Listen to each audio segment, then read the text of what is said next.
नमस्कार, मैं राकेश वर्मा आप सभी का स्वागत करता हूं आपके अपने परिवार एसएन गुरुकुल पर। आज की इस वीडियो में मैं जो चर्चा करने वाला हूं, यह आज तक किसी भी प्लेटफ़ॉर्म पर आपने इस प्रकार की चर्चाएँ नहीं सुनी होगी और यह बेहद ही गंभीर मसला है और बेहद ही यह संजीदगी के साथ ध्यान देने वाली बात है। आप विभिन्न सोशल मीडिया साइट्स पर अपने देश के राजनेताओं को फ़ॉलो करते होंगे, चाहे ट्विटर हैंडल पर, यूट्यूब पर, फेसबुक पर, इंस्टा पर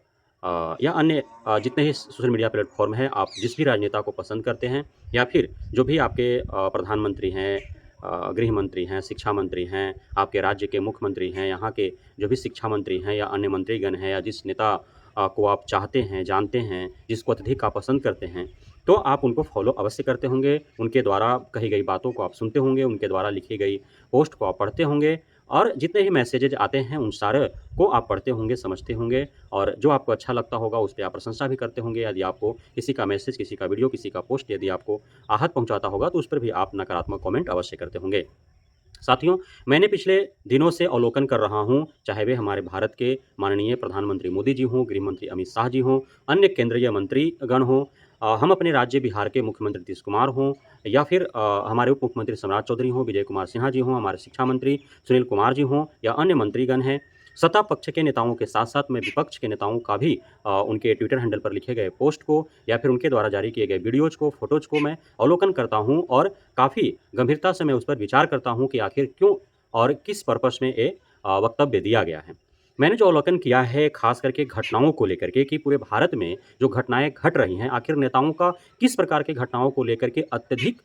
नज़रें हैं और गंभीर हैं किन प्रकार के घटनाओं को लेकर के। तो मैंने देखा कि धार्मिक स्थलों पर ख़ास करके, चाहे आप मंदिर में हो या फिर मस्जिद में हो या अन्य धार्मिक स्थलों पर जाने के क्रम में, आने के क्रम में या वहाँ पूजा-अर्चना के क्रम में काफ़ी भीड़-भाड़ हो जाता है, भगदड़ मच जाता है। तो उसमें घटनाएँ जो होती है, चाहे वो घायल हो जाए, उनकी मृत्यु हो जाए, तो उस पर तुरंत से जो है आपको ट्वीट का अंबार लग जाता है। चाहे वो सत्तारूढ़ दल के कोई भी नेता जननेता हों या फिर चाहे विपक्ष के कोई नेता जननेता हों। उनका एकदम अंबार लग जाता है, लगता है उनमें कॉम्पिटिशन हो रहा है कि हम पहले दे दें तो उनके मन में जाएगा कि नहीं फलाने नेताजी जो हैं वो पहले शोक संदेश ज़ाहिर कर दिए हैं और उनका लगाव है वो हमारे दर्द के साथ हैं। ऐसा उनमें कॉम्पिटिशन सा भाव देखने को मिलता है। अन्य भी दुर्घटनाएँ होती है, कहीं वायु दुर्घटना हो गया, वायुयान दुर्घटना हो गया, कहीं रेलवे दुर्घटना हो गया, कहीं सड़क दुर्घटना हो गया, कहीं अन्य प्रकार से बाढ़ में डूब गए, आंधी-तूफान में उड़ गए, भूकंप आ गया, तो उसमें किसी के साथ दुर्घटना हो गई, वज्रपात हो गया, अन्य प्राकृतिक या मानवीकृत जो भी घटनाएँ होती हैं, उन सभी पर उनकी नज़रें बनी होती है और घायल होते हैं, मृत्यु होते हैं, उस पर वो शोक संदेश ज़ाहिर करते हैं। लेकिन पूरे भारत भर के मैंने देखा है, शिक्षा विभाग से जुड़े हुए जितने भी घटनाएँ हैं, उस पर नज़रें सबकी काफ़ी कम होती है। तो ऐसा प्रतीत होता है कि जितना भी हमारे जन नेता हैं, चाहे वो सत्ता पक्ष में हो या विपक्ष में हो, पढ़ाई-लिखाई से उनका कोई लेना-देना नहीं है। मतलब कि विद्यालयों में शिक्षक-शिक्षिकाएँ पढ़ा रहे हैं और वहाँ पे किसी प्रकार की घटनाएँ घटती है, उसमें वो बीमार पड़ते हैं, घायल होते हैं, उनकी मृत्यु तक हो जाती है। छात्र-छात्राएँ बीमार पड़ते हैं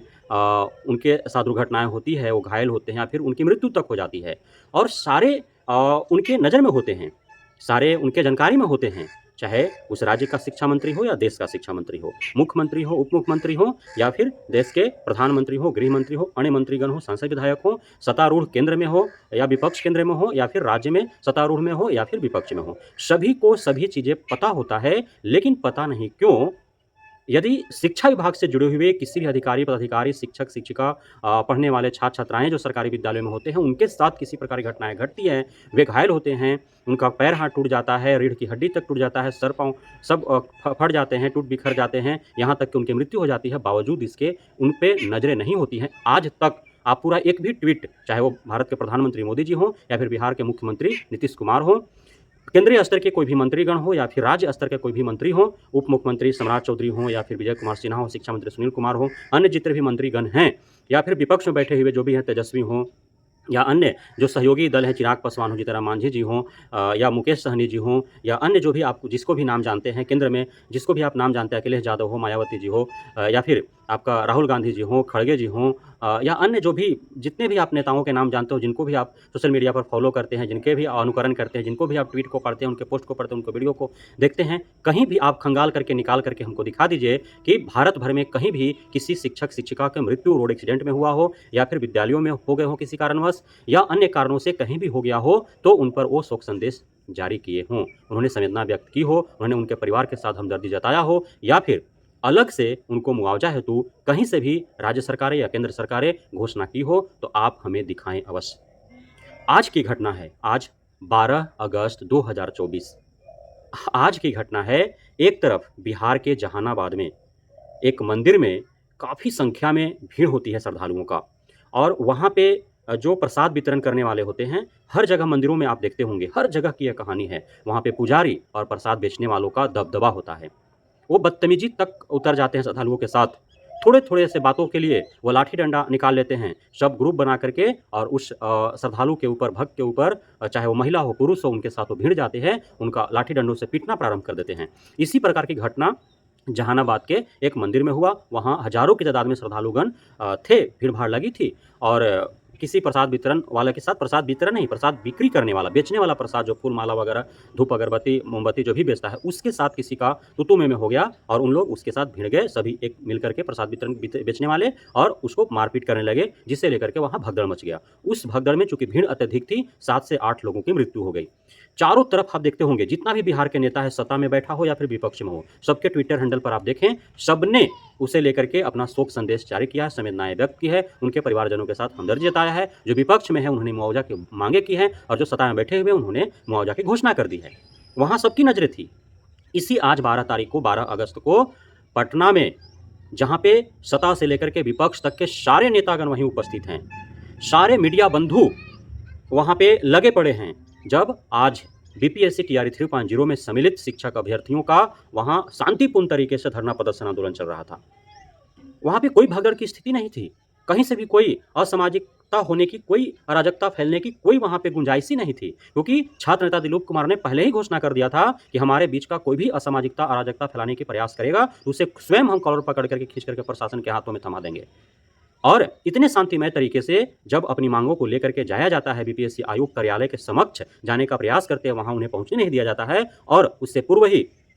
मुख्यमंत्री नीतीश कुमार के सरकारी लठैतों के द्वारा मारपीट करके उनको खदेड़ करके भगा दिया जाता है। छात्र नेता दिलीप कुमार को पीटा जाता है, गंभीर से वो घायल होते हैं, और उन्हें गिरफ्तार कर लिया जाता है। अन्य दर्जनों शिक्षक अभ्यर्थियों को मारा पीटा जाता है, किसी का हाथ फुला दिया जाता है मार, किसी का पीठ फुला जाता है मार के, किसी का कमर फुला जाता है मार के, किसी का जांघा फुला जाता है मारते, किसी का कपड़ा चिथड़ा उड़ जाता है। इस प्रकार की वहां पे देखा गया। तो सीधी से यह व्यक्त होता है कि एक धार्मिक स्थल, जहाँ पे श्रद्धालु भक्तजन स्वयं ही काफ़ी तादाद में थे, काफ़ी भारी संख्या में थे, और उनके खुद की गलती से वहाँ पे भगदड़ मचता है, उनकी मृत्यु होती है वहाँ पे उनमें से कुछ का। यह दुखद है, नहीं होना चाहिए, लेकिन होता है वहाँ पे। वहाँ पे कोई न्यूज़ चैनल वगैरह तो उस तरह से कोई था नहीं। वो किसी माध्यम से लोगों तक वो पहुँचा बात, नेताओं तक पहुँचा बात, सबकी नज़रें वहाँ पे चली जाती हैं, सब वहाँ पे अपना जो है सोशल मीडिया हैंडल पर सब अपना शोक संदेश, सब अपना संवेदनाएँ व्यक्त करना प्रारंभ कर देते हैं। लेकिन जब बेरोजगार शिक्षक अभ्यर्थी जब अपनी मांगों को लेकर के शांतिपूर्ण तरीके से अपनी बातों को रखने के लिए वहाँ पे जाते हैं, बीपीएससी आयोग के चेयरमैन के समक्ष अपनी बातों को रखने का प्रयास करते हैं, शिक्षा विभाग, बिहार सरकार, शिक्षा मंत्रालय तक अपनी बातों को पहुँचाने का प्रयास करते हैं, तो सरकारी लठैतों के द्वारा उनको मारपीट करके भगाया जाता है, उनको खदेड़ा जाता है, यानी कि जानबूझ करके भगदड़ की स्थिति सरकारी लठैतों के द्वारा की जाती है। आपने देखा होगा, बिहार की मैं यदि बात करूँ, तो चाहे वे अतिथि शिक्षक, जबकि 1500-2000 की संख्या में 2-3 बार उन लोग गए, 1500-2000 की संख्या में जब जा रहे हैं, या उससे भी कम संख्या में होंगे, उनको आपने देखा होगा न्यूज़ चैनलों पर, काफ़ी कम संख्या में वे शांतिपूर्ण तरीके से जा रहे हैं अपनी बातों को रखने के लिए, अपनी मांगों को मनवाने के लिए, उन पर लाठीचार्ज किया जा रहा है।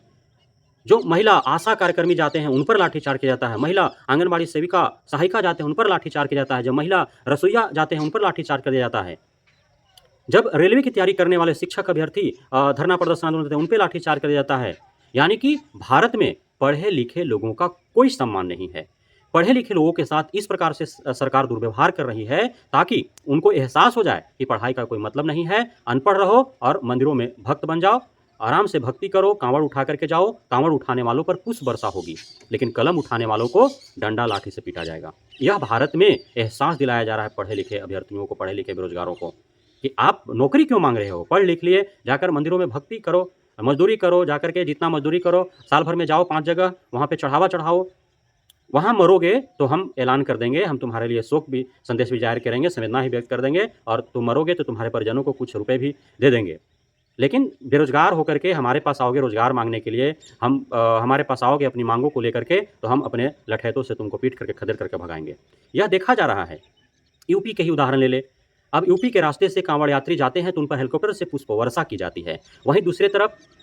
योगी के रहते हुए एक बार भी अब तक शिक्षक भर्ती नहीं आई है। वहाँ के विद्यालय शिक्षकों की कमी की वजह से आज वहाँ के सरकारी विद्यालय में पढ़ने वाले जो बच्चे हैं, वे अनपढ़ हो रहे हैं, वे निरक्षर हो रहे हैं, कोई पढ़ाई का कोई मतलब ही नहीं है। सैकड़ों विद्यालयों को मर्ज कर दिया गया। बिहार में भी लगभग 2500 विद्यालयों को मर्ज कर दिया गया। यहाँ पे भी अनर्गल तरीके से शिक्षकों की भर्ती हुई लगातार जो है इतने अपारदर्शिता, अनियमितता, गड़बड़ियाँ बरती गई कि फर्जी और अयोग्य शिक्षक हज़ारों के जाल में बहाल हो गए। चाहे नियोजन इकाइयों से ही बहाल हुआ तो वैसे ही बहाल कर दिया, बीपीएससी से बहाल किया तो वैसे ही बहाल कर दिया। अब ये जो अनियमितताएँ बरती जा रही हैं, जो गड़बड़ियाँ की जा रही हैं, इसमें सुधार हेतु जब छात्र आंदोलन कर रहे हैं, आपसे जब इसका जवाब तलब कर रहे हैं, तो आप उन पर लाठियाँ बरसा रहे हैं। और दूसरे तरफ अनपढ़, बेरोजगार जब मंदिरों में जा रहे हैं, वहाँ आपके कमियों की वजह से, यदि आप जब मंदिर में इतना ही आपको धर्म से लगाव है और इतना ही लोगों से आपको श्रद्धा है, तो जब श्रद्धालु जा रहे हैं मंदिरों में, तो आप जब जान रहे हैं कि इस तिथि को यहाँ पे मेला लगते हैं, यहाँ पे जमावड़ा लगते हैं, तो उस प्रकार से वहाँ पे आप व्यवस्थाएं पुलिस प्रशासन की कीजिए, सुरक्षा मुहैया कराइए, ताकि किसी प्रकार से असामाजिकता ना फैले, अराजकता ना फैले। आज मंदिर में जो हुआ जहानाबाद में, वह वहाँ के जो प्रसाद विक्रेता था उसके वजह से भगदड़ मचा, उसके वजह से जान चली गई 8 लोगों का। लेकिन आप अपनी कमियों को देखेंगे नहीं, तुरंत जो है आप पे लालछन ना लगे, आप पर सवाल ना खड़ा हो, तुरंत आप ट्वीट कर दे रहे हैं कि हम खेद व्यक्त करते हैं और इतना रुपए देने की घोषणा करते हैं। वहीं दूसरी तरफ जब पढ़े लिखे बेरोजगार युवा जब आपसे रोजगार की मांग करते हैं, जब हुए प्रवेश परीक्षाओं में या फिर भर्तियों में जो आपके द्वारा गड़बड़ियाँ, अनियमितताएँ की जाती हैं, उसके खिलाफ जब वो आवाज़ें बुलंद करते हैं, तो आप सरकारी लठैतों से उनको लाठी डंडों से मार पिटवाते हैं, उनको खदेड़ करके भगवाते हैं, उनको गिरफ्तार करते हैं, उनका कमर की हड्डी तोड़ते हैं, रीढ़ की हड्डी तोड़ते हैं, उनका कपार फोड़ते हैं, उनका गोड़ हाथ तोड़ते हैं। जब सरकारी विद्यालयों में आज पिछले 1 वर्ष में के पाठक के रहते हुए जब अत्यंत ठंड पड़ रहे थे, उस समय भी दर्जनों नहीं बल्कि सैकड़ों छात्र-छात्राएँ, शिक्षक-शिक्षाओं की मृत्यु हुई। कभी आपने शोक संदेश जाहिर किया, कहीं आपने संवेदनाएँ व्यक्त की? क्या शिक्षा विभाग में सरकारी विद्यालयों में कार्यरत शिक्षक-शिक्षिकाओं के पढ़ने वाले छात्र-छात्राओं का कोई जीवन का उनका मोल नहीं है? भीषण गर्मी के कारण आपके अधिकारियों के गलत नीति नियमों के कारण, चाहे वो ठंड में मरे हों या फिर भीषण गर्मी के कारण मरे हों, दर्जनों छात्र-छात्राएँ, शिक्षक-शिक्षिकाएँ की मृत्यु हो गई। कभी आपने किसी शिक्षक या शिक्षिका के लिए, किसी भी छात्र या छात्रा के लिए, शिक्षा विभाग से जुड़े हुए किसी भी कर्मी के लिए आपने कभी शोक संदेश जारी किया? कभी आपने संवेदनाएँ व्यक्त की? कभी आपने उनके लिए आर्थिक मदद की घोषणा की? नहीं किया ना। तो सीधी-सी यह प्रतीत होता है कि भारत के नेताओं को यह कतई भी जो है वो बर्दाश्त नहीं है कि लोग पढ़े लिखे आगे बढ़े। आप अनपढ़ रहो तो अंधभक्त बनो, आप मंदिरों में जाओ, कांवड़ उठाओ, आप पाखंड में लिप्त रहो, धर्मकांड में लिप्त रहो, और वहाँ पे यदि भगदड़ मचता है मेला बाजार में तो मरते हैं, तो हम फिर आपको संवेदना भी व्यक्त करेंगे, आपके लिए शोक संदेश भी जाहिर करेंगे, और आपको मुआवजा भी देंगे। लेकिन आप पढ़ोगे लिखोगे, आप कहोगे कि हम सरकारी विद्यालय में पढ़ते हैं साहब या पढ़ाते हैं, तो आप यहाँ का इंफ्रास्ट्रक्चर ठीक कर दो, यहाँ शौचालय बना दो, पुस्तकालय बना दो, कार्यालय बना दो, यहाँ कक्षाएँ करा दो, यहाँ पे बैठने उठने का विधि व्यवस्था बना दो, पेयजल की सुविधा उत्तम कर दो, गुणवान शिक्षकों की भर्ती कर दो, पुस्तक पोशाक सब फ्री में दो, तो आप वो तो बनेगा नहीं। जब शिक्षकों की भर्ती हो रही है, आप अनर्गल तरीके से, गलत सलत तरीके से आप अयोग्य और फर्जी लोगों को भर्ती करा दे रहे हो, फिर उनको निकाल रहे हो। उनके जगह पर यदि लोग कह रहे हैं कि हम अयोग्य थे, सही थे, हमको सप्लीमेंट्री रिजल्ट के जरिए आप बहाल करो, तो आप उसको मानोगे नहीं। और इसको लेकर के जब धरना प्रदर्शन आंदोलन करेंगे, तो आप लठैतों से पिटवाओगे, उनको कुटवाओगे, उनको घसीटवाओगे सड़कों पर, और उनको एहसास दिलाओगे कि तुम पढ़ लिख लिए तो तुम्हारा इज्जत हो गया। पढ़े लिखने से कहीं इज्जत होता है समाज में? जाओ। इस तरह से डांट फटकार करके तुम उनको भगाओगे। तो इस प्रकार की मानसिकता हमारे देश के नेताओं का है। हमें पढ़े लिखे जितने भी बेरोजगार युवा हैं या रोजगारी युवा हैं, हमें अपने नेताओं की मानसिकता को समझने की आवश्यकता है। चाहे वह नेता कोई भी हो, किसी भी दल का हो, कहीं का भी हो, पूरे भारतवर्ष का, सब एक ही मानसिकता के हैं। यदि ऐसा नहीं होता, यदि पढ़े लिखे बेरोजगार युवाओं के लिए या फिर शिक्षक शिक्षिकाओं, छात्र छात्राओं के लिए कहीं भी दिल में, यदि किसी भी जनप्रतिनिधि के दिलो दिमाग में जगह होती, उनके लिए सम्मान होता, तो इतने मारे जा रहे हैं गलत नीति नियमों के कारण, इतनी अनियमितताएँ फैली हुई है, छात्र छात्राएँ असुविधा में पढ़ रहे हैं, कहीं बिल्डिंग ध्वस्त हो जा रहा है, कहीं पानी में डूबा हुआ है, कहीं कीचड़ फैला हुआ है। अब इस प्रकार से अनियमितताएँ हैं, तो क्या कोई आवाज़ नहीं उठाता? क्या कोई शिक्षक शिक्षिकाओं, छात्र छात्राओं के मरने के उपरांत क्या उनके लिए शोक संदेश जारी नहीं करता? कोई संवेदना व्यक्त नहीं करता? उनके परिवारजनों से वो मिलता नहीं? क्या उनको मुआवजा देने की मांग नहीं करते? यदि विपक्ष में तो, सत्ता में है तो घोषणा नहीं करता? लेकिन ऐसा नहीं है। यह है हमारे भारत की सच्चाई, जो नेतागण ओल-झोल बातें करके, गोल-मोल बातें करके हमको उलझाए रहते हैं, और सच्चाई से दूर-दूर तक वो कहीं रिश्ता नहीं होता है, वो भागते रहते हैं। बहुत-बहुत धन्यवाद आप सभी साथियों का हमारे साथ जुड़े रहने के लिए, बने रहने के लिए, मेरा प्यार देने के लिए, हम पे भरोसा बनाए रखने के लिए।